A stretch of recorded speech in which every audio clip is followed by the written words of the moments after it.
Word jij onze 50.000ste lid, dan krijg je 3 maanden gratis internet in Suriname en anders een voucher van €50. Aanmelden met je Gmail-account.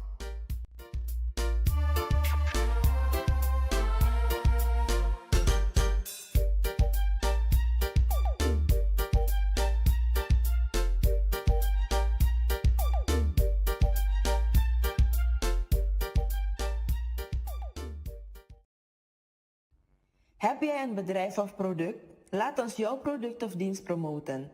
Voor meer info ga naar kulturu.com.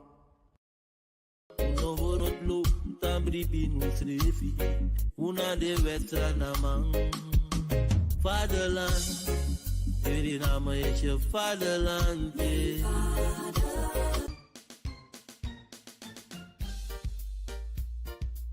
Voor een goede mondbehandeling gaat u naar Dental Care.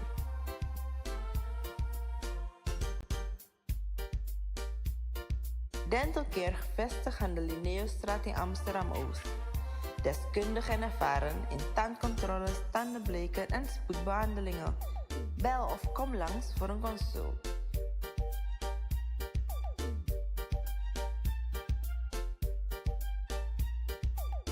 Dental Care, kwaliteit, garantie en zorg van uw gebit. Onze professionals staan voor u klaar.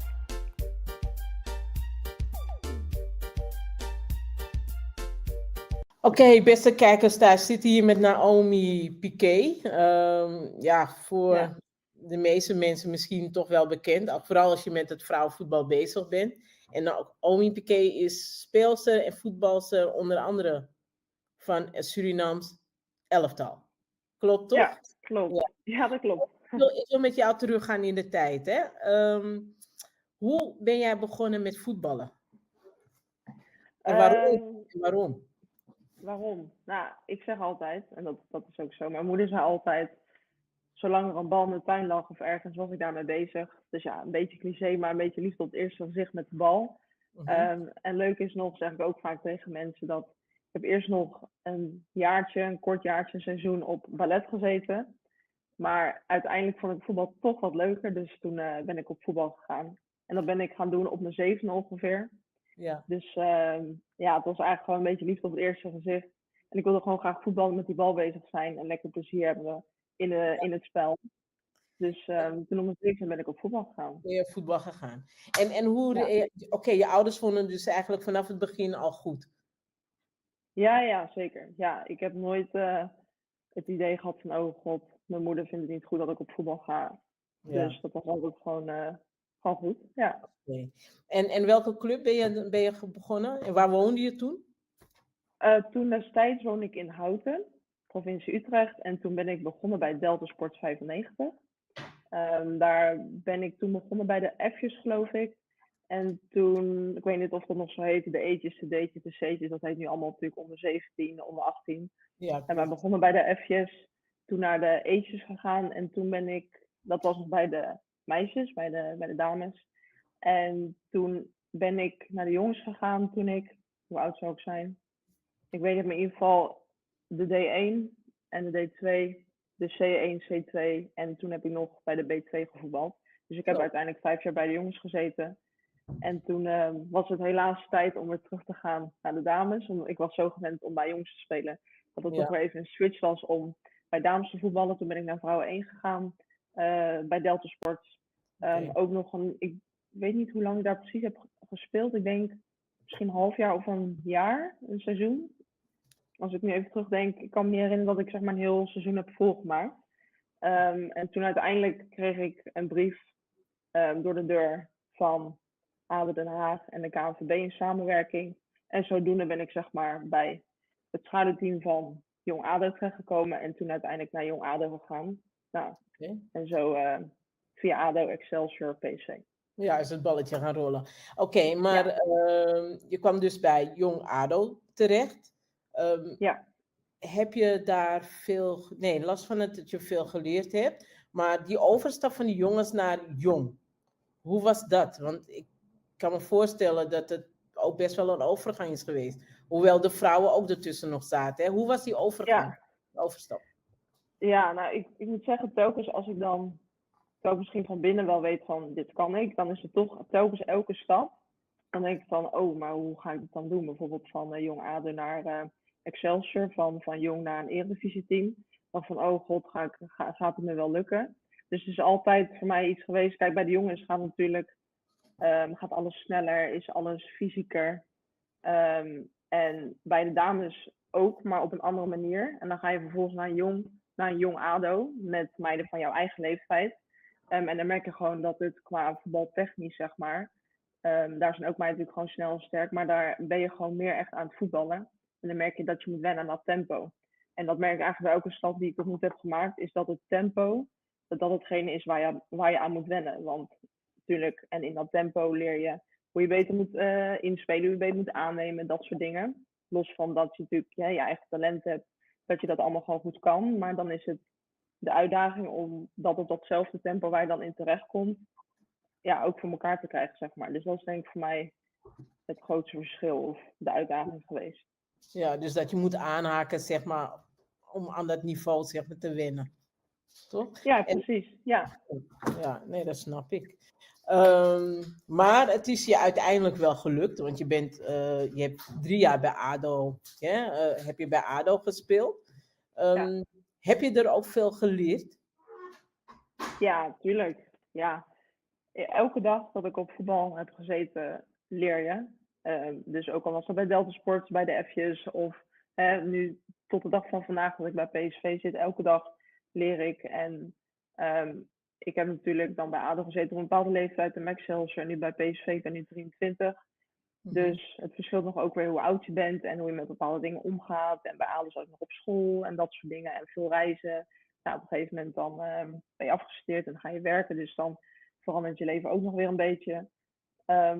Maar zo heb ik bij elke club eigenlijk dat ik altijd wat leer. En het is altijd een beetje wat ik net zei. Eigenlijk komt het allemaal op hetzelfde neer. Weet je wel, mensen hebben ook altijd het idee van, wat ik zelf ook bij PSV, is het, is wel PSV of Ajax. Het is toch, heeft een groter imago dan misschien bijvoorbeeld een Excelsior.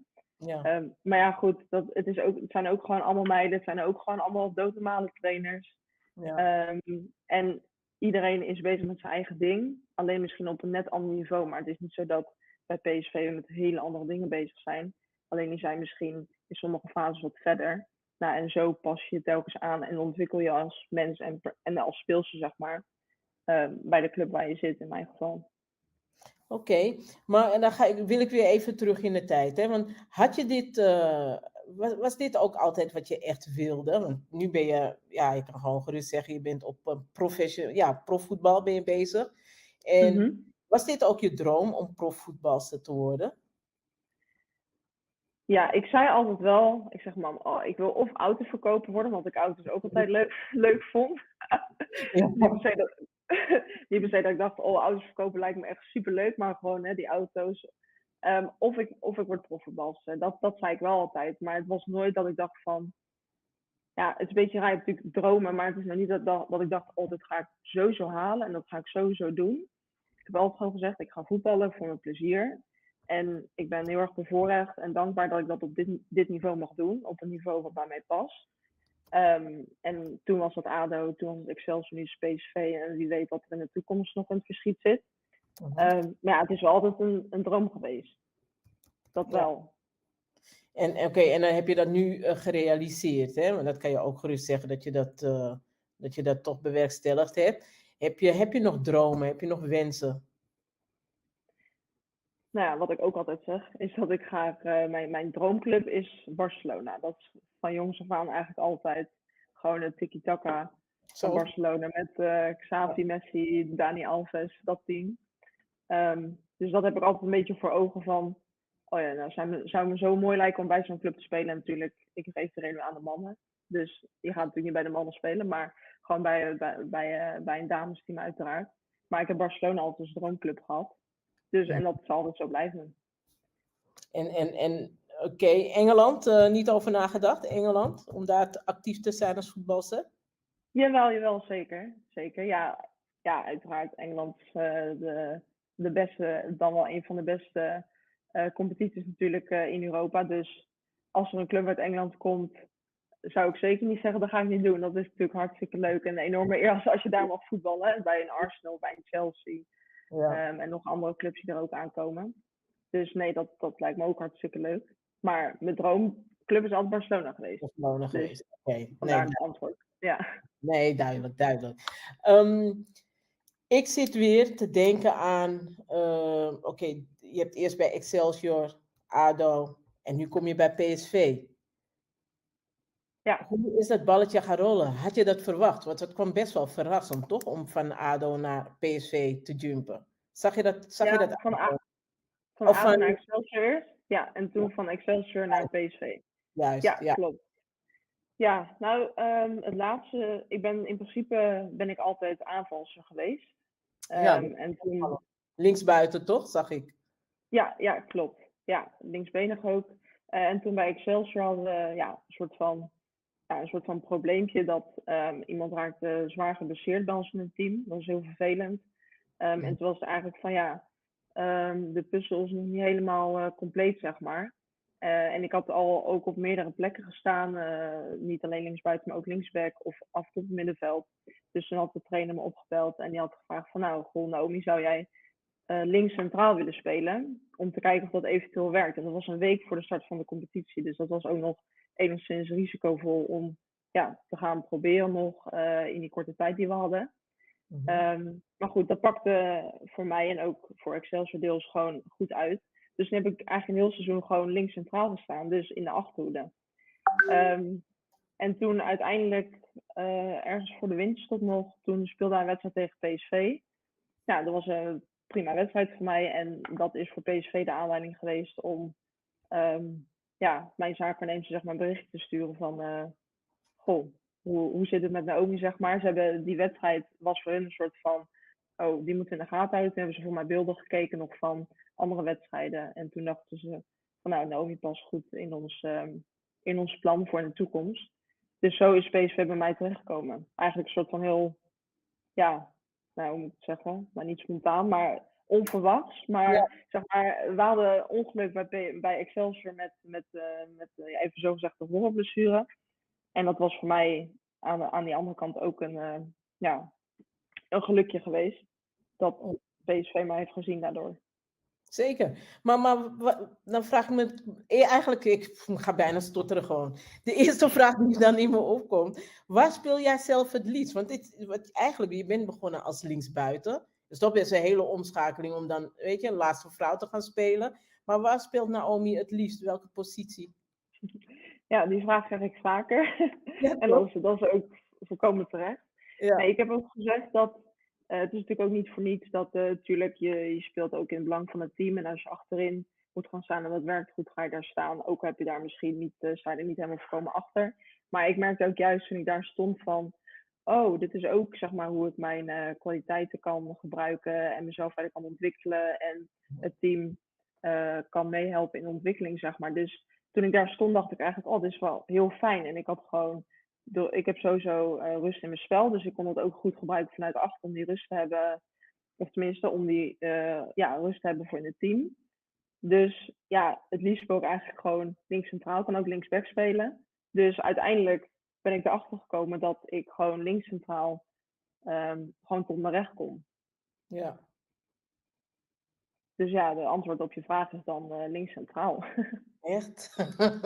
Oké, nee, maar het is mooi als je gewoon je kwaliteit weet waar je goed in bent. Wat is jouw kracht als type voetbalster? Als jij in het veld staat. Wat zijn echt je sterke punten? Ik denk wat ik net zei, dat ik rust in mijn spel heb. Daarnaast ben ik redelijk snel. Ik ben niet de kleinste, dus fysiek kan ik ook zeg maar met mannetje staan. Ik ben linksbenig, goed linkerbeen, goede lange bal, dribbel regelmatig. Dus dat een beetje eigenlijk. Oké. Naomi, we gaan naar Suriname. Ja, dat is goed. Leuk. We gaan naar Suriname. Op een gegeven moment heb je dus inderdaad dat je wordt geselecteerd. Althans, je krijgt een oproep om voor het nationaal vrouwenteam te spelen. Heb jij getwijfeld? Ik heb er wel goed over nagedacht. Ja. Of ik erover heb getwijfeld of ik überhaupt voor Suriname uit zou willen komen, absoluut niet. Want dat zou ik sowieso graag willen. Alleen het was wel toch nog even de vraag, ook heb ik totaal geen vlieguren gemaakt op nationaal niveau voor het Nederlandse elftal. Van, oh ja, ik ga nu wel met deze keuze dan definitief voor Suriname kiezen. En daarmee zou ik dus nooit, mocht dat ooit komen, voor Nederland kunnen uitkomen. Dus mij werd toen de vraag gesteld of ik dat binnen een aantal uurdagen kon beslissen. Nou, dat kon ik niet doen. Ik heb er echt wel even wat langer de tijd voor nodig gehad. Dus dat heb ik ook gedaan en de tijd voor genomen. En toen uiteindelijk was de conclusie van, ik ga heel graag met heel veel liefde voor Suriname spelen. Dus vandaar dat ik voor Suriname uit kon doen. Maar wat heeft je doen besluiten, of dat je dat wilde doen? Wat waren jouw overwegingen? Nou, ik denk sowieso qua gevoel. En als ik kijk hoe zeg maar de organisaties Nederland-Suriname in elkaar steken, dat ik meer op mijn plek ben bij een land als Suriname. En mij leek het heel mooi om ook een deel van mijn roots, waar ik niet heel veel van weet, om daar ook veel meer van te ontdekken. En bij te dragen aan de ontwikkeling van het Surinaamse voetbal. Zeg maar internationaal, maar ook nationaal. Dat ook het niveau in Suriname zelf omhoog gaat. En dat je eigenlijk deel uitmaakt van een mooie ontwikkeling binnen het vrouwenvoetbal daar. Dus dat was voor mij eigenlijk de reden om voor Suriname te kiezen. Oké. Waar ben je geboren? In Utrecht. In Utrecht. Dus je bent echt getogen en geboren en Utrechtse eigenlijk. Toch? Ja, ik ben inderdaad. Ja. Ja. Je ouders komen wel uit, je ouders komen uit Suriname? Mijn vader heeft Surinaamse afkomst en mijn moeder is Nederlands, oké. En je bent ben je eerder op vakantie geweest in Suriname voordat je voor het nationaal team gekozen had? Nee, dat ook niet. Want het is zo, mijn ouders zijn op een hele jonge leeftijd voor mij zeg maar uit elkaar gegaan. En ik heb ook een heel aantal jaar geen contact meer met mijn vader. Dus ik heb ook verder geen Surinaamse opvoeding of wat dan ook gehad.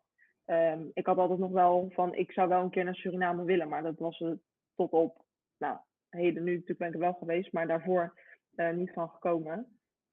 En dat bedoelde ik ook met dat ik graag dat andere deel van mijn roots, dat Surinaamse, graag wilde gaan ontdekken. Dus dat kan ik nu mooi doen, maar ik ben daarvoor dus nooit in Suriname geweest. Oké, ja, apart. Ja, apart en sowieso mooi om te horen. Dus eigenlijk toen je voor wedstrijden ging spelen, was dat de eerste keer dat je voet aan Surinaamse bodem hebt gedaan? Ja? En hoe is jou dat bevallen?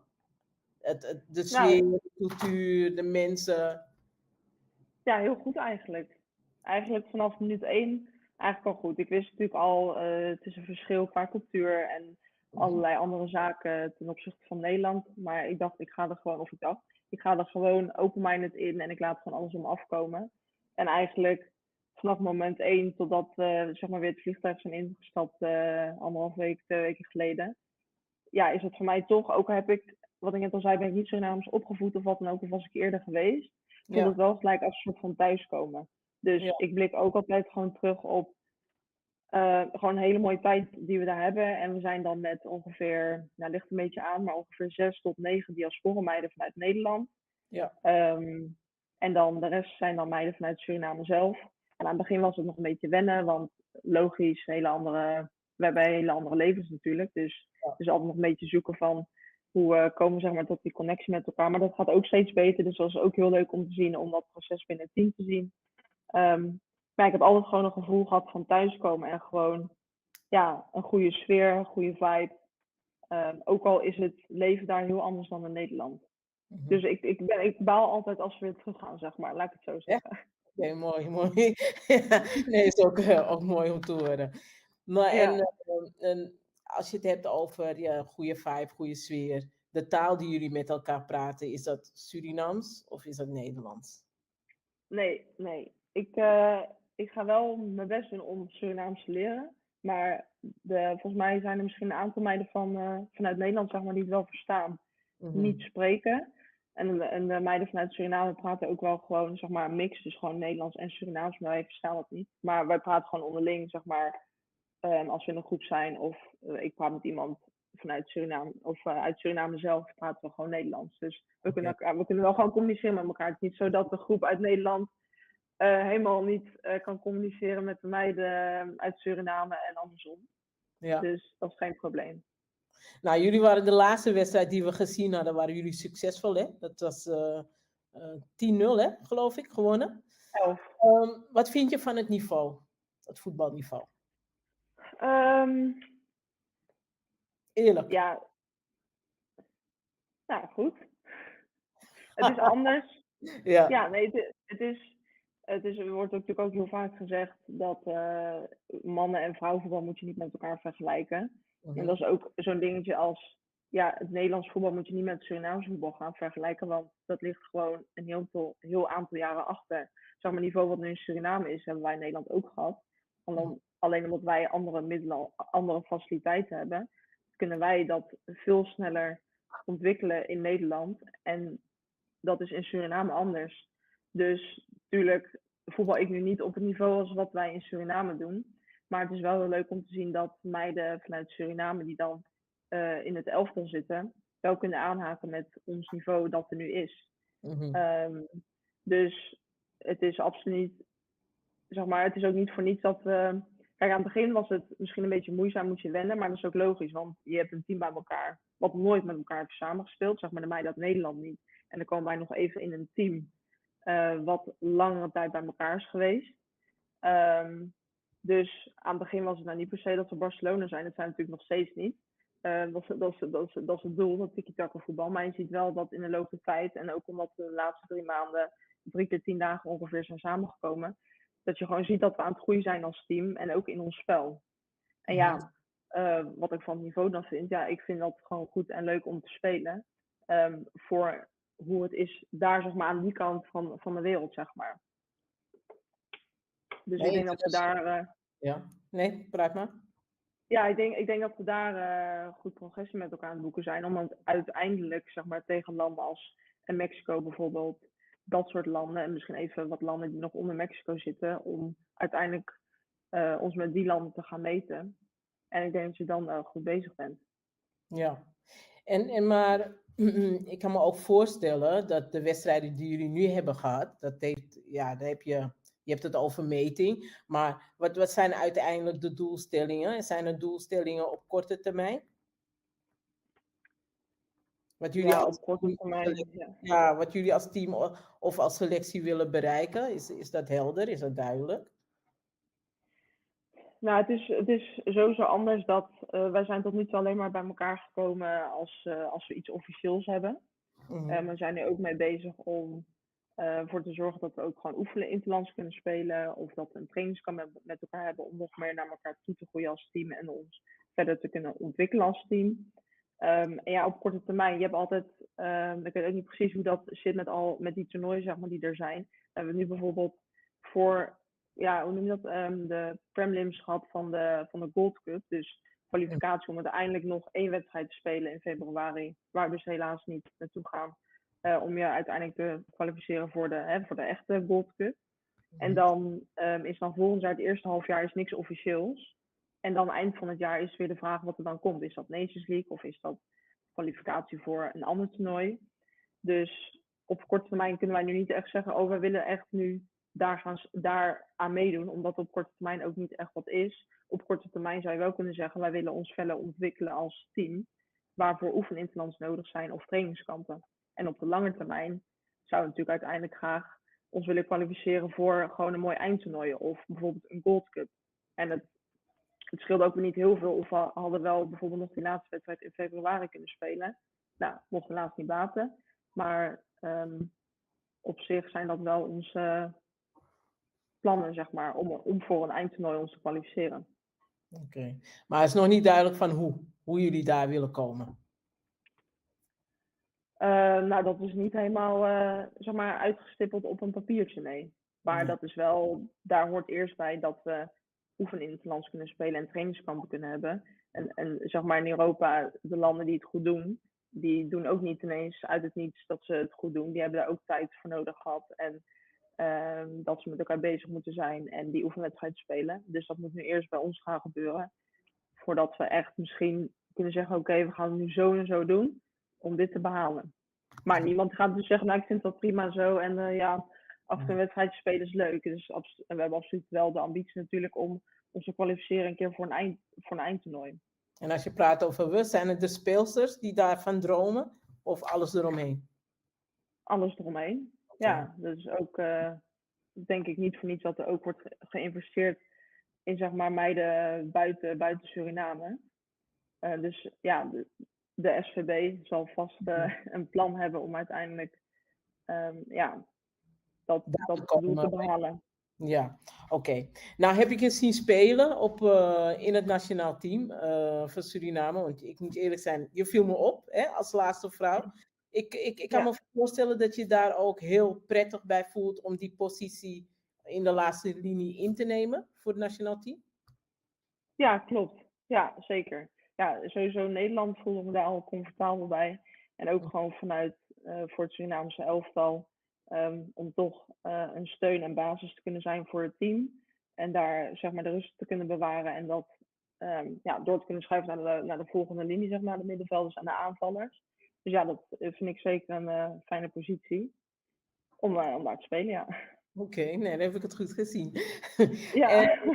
Ja, dat heb ik goed gezien. Ja. Je bent nu in Suriname geweest. Je hebt, de cultuur heb je aan mogen snuiven. Ik durf vast wel te vragen van, wat is nou jouw favoriete gerecht?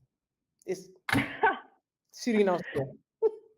Nou, dat is ook een ding. Heel veel, of tenminste heel veel.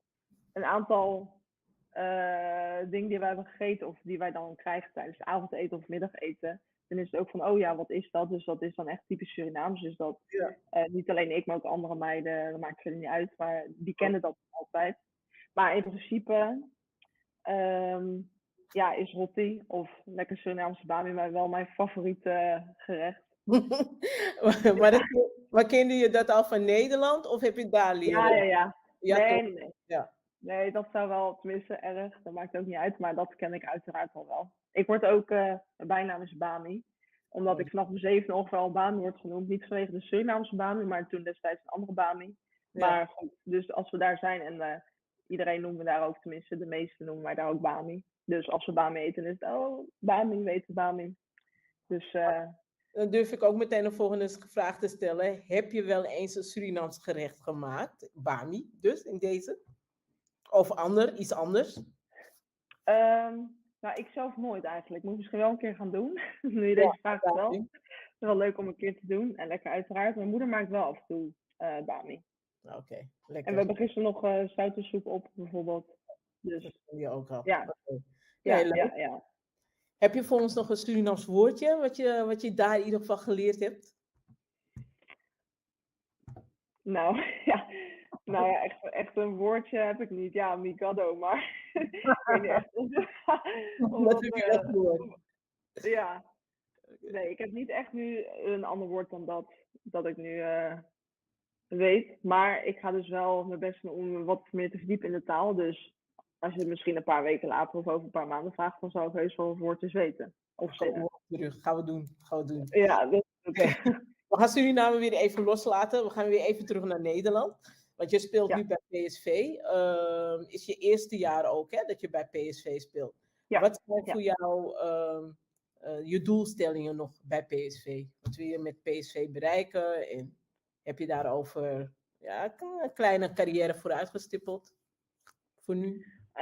Nou, sowieso ben ik heel dankbaar dat ik de kans heb gekregen om bij PSV te gaan voetballen. En ben ik heel dankbaar dat ik me daar optimaal kan ontwikkelen. PSV is een van de weinige clubs die bijna zeg maar, alle faciliteiten heeft en middelen heeft om je zo goed mogelijk te kunnen ontwikkelen als speelster. En ja, bij PSV heb ik als doel om zoveel mogelijk minuten te maken en zodoende verder te ontwikkelen. En natuurlijk is PSV een club die graag om de prijzen speelt. Dus ja, het liefst zou ik met PSV ook zoveel mogelijk prijzen willen behalen. Mm-hmm. En dan kan je zeggen, nou dan beginnen we eerst met landskampioen of de beker. PSV doet altijd goed in de beker de laatste jaren. Dus ja, dat zijn een beetje de dingen. Ja, dat is zeker waar wat je zegt. PSV doet altijd mee om de prijzen tot nu toe. Ajax heeft hem vorig jaar gehaald. Ik woon in Amsterdam. Ja, ik hoor het wel. Nee, maar goed, ik volg altijd de ontwikkelingen. Ik vind het ook altijd mooi om te zien die strijd die er dan is, hè, als je op de velden staat. Ja, leuk. Maar train je trouwens ook elke dag? Hoe ziet jouw week eruit bij PSV? Ja, in principe trainen we gewoon elke dag. Het verschilt een beetje. Er zit niet echt structuur in dat we elke week op vrijdag spelen. Dus de ene keer spelen we op vrijdag, dan op zondag, of dan op zaterdag, dan op zondag. En de wedstrijden op zaterdag worden nu ook grotendeels uitgezonden. Dus niet alleen maar op zondag. Ja. En dan, zeg maar, een normale week als we op vrijdag spelen, dan trainen we gewoon elke dag. En dan hebben we 2 keer in de week nog kracht. Dus dan trainen we 6 keer in de week. Maar hoe ervaar jij nu het leven als een full professional? Want elke dag trainen, dan ben je gewoon echt professioneel bezig. Hoe ervaar jij dat ook als voetbalster? Nou, in principe als prettig en iets wat ik leuk vind natuurlijk. Ja. En ik ben ook langzaam bij ADO zat ik dan nog op school, deed ik een studie. Bij Excelsior heb ik dan mijn studie afgerond en ben ik gaan werken. Nou, nu bij PSV ben je vooral inderdaad aan het trainen. En woon ik daar dus op de B&B. En heb je niet heel veel tijd om bijvoorbeeld te werken. Ik werk nog wel, maar dat staat wel nu op een laag pitje. Ik wil nu wel steeds wat meer gaan doen. Dus ja, je bent inderdaad meer bezig met je sport dan buiten daarnaast. Of met dingen daarbuiten. Ja. Ja, hoe ik dat ervaar. Ja, het is gewoon normaal voor mij. Dat is natuurlijk geen normaal leven. Wat zeg maar de meeste meiden in de Eredivisie als leven hebben. Dat is niet een gemiddeld leven wat een 23-jarige heeft. Mm-hmm. Maar ja, ik ben het eigenlijk gewend. Dus ja, wat vind ik daarvan? Ja, ik vind het leuk en het is iets wat ik graag doe. Ja. Dus dat is eigenlijk mijn antwoord. Ja, dan hou je dat ook het langst vol. Toch? Ja, absoluut. En ik wilde je net nog een vraag stellen. Nee, ik heb hem weer. Ik was hem even kwijt. Want je hebt het over een studie. Wat voor opleiding heb jij gedaan? Ik heb bedrijfskunde op de Haagse Hogeschool gestudeerd. Okay, en toen ben ik afgestudeerd bij de politie-eenheid Rotterdam. Mm-hmm. En daar ben ik nu zo nog blijven hangen. Dus ik voetbal bij PSV en dan werk ik ook nog deels bij de politie Rotterdam. Ja, dat dacht ik al. Dat is een beetje in de lijn van je studie. Wat moet je doen even? Kan je dat nog even kort aangeven? Nou, in het kort zijn we nu bezig om een platform te implementeren binnen de politie wat de communicatie tussen het bedrijfsleven en de publieke sector moet optimaliseren op het gebied van terrorisme. In het kort. Klinkt heel heftig. Ja. Je hoeft er verder niet op in te gaan, maar het klinkt heel heftig. Oké, ik denk dat we een beetje het eind van dit gesprek naderen. Heb jij nog een boodschap mee te geven of iets te vertellen aan jonge meiden? Want hoe dan ook, je bent een rolmodel, ook al ben je er misschien niet helemaal van bewust, maar er wordt naar je gekeken. Dus, en ik denk dat er vast wel kleine Naomi'tjes zijn die denken van dat wil ik ook. Dus wat is jouw boodschap naar de jonge meiden toe, die jonge talenten? Ik denk vooral... Ja.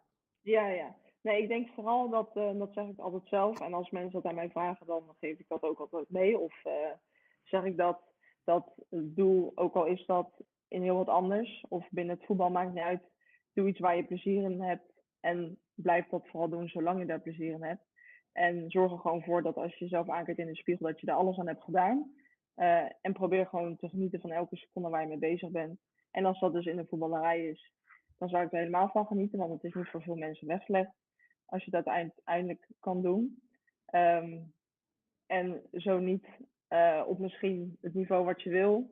Op je eigen niveau. Iedereen zit op zijn eigen niveau. Dan moet je dankbaar voor zijn dat je daar kan spelen. Dus optimaal van genieten en plezier in hebben. Dat vooral, hè? Plezier erin hebben. Nee, ja. Dankjewel. Ik vond het leuk om met je gesproken te hebben. En, dat weet ik wel. Ik zou zeggen, we gaan je op de voet blijven volgen. Want ik probeer zo veel mogelijk te volgen. Ik volg bijna alles. En dan hoop ik dat je in de nabije toekomst nog een keer mag spreken. Ja, absoluut. Daar gaan we voor zorgen. Dat komt goed. Oké, nou, top.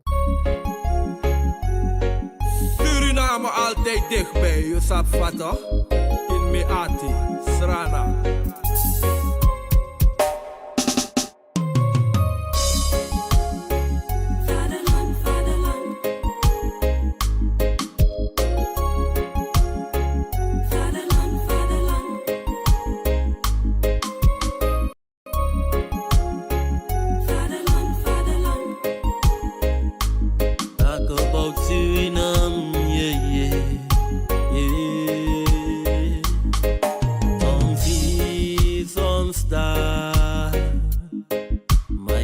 Suriname.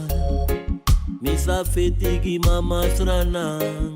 Trots de eer van de vader, vaderland. Suriname is mijn vaderland, yeah. Vaderland.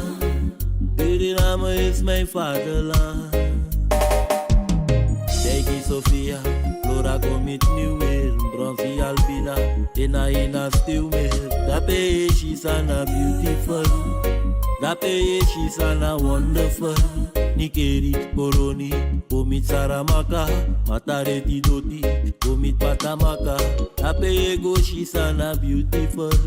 Dape ego she's ane. Waar ik me thuis voel, ook aan Gimato, de ook maar blij doen. Ja, we go stuka, fuka me rijk doen, maar we kom baka strana. De voorbereid boem, hoe schreef je viering, alibi en ijsvoer. Geloof me baby, het kan je geen pijn doen, hoe kom baka strana. Vaderland. Suriname is mijn vaderland, yeah. Vaderland. Suriname is mijn vaderland. Suriname is een heilig land, maar we doen wat toe onheilig staan. Zo pijnig man, maar de man is veilig staan. Zo een rijke land, ik wil genieten van mijn eigen land. Maar het ligt niet in mijn eigen hand. En ik kan ook niet zwijgen, man. Yeah. Hou me bij de hand. Hoe fit die baka? De wana trase, wan koe si baka. Hoe begi papa? Hoe je si mama? Want na wan si a faya let die baka. Strana mushai. Was pet die baka. Begi god of knap au fesi en baka. En wie si fara? Maya baswaki. Tahora lobby in je ati. Voor je vaderland. Suriname is je vaderland, yeah. Vaderland. Suriname is je vaderland. Me begint te goed en mi de mi wan prani sanan. Kanda no mi eli bilanga mi tangin sanan. Dat me biggest pano komita dit mi gribi. Who want chin san voor de chief me kanyang. En de wan sana Europa o me yari etang. Ma feel de srefi le kwan jaja strana man. No hor not lo, tambri binu srefi. Una de westrana man. Vaderland. Suriname is je vaderland, yeah. Vaderland. Suriname is je vaderland. Suriname altijd dichtbij, je sap vatten. In me ati, Srana.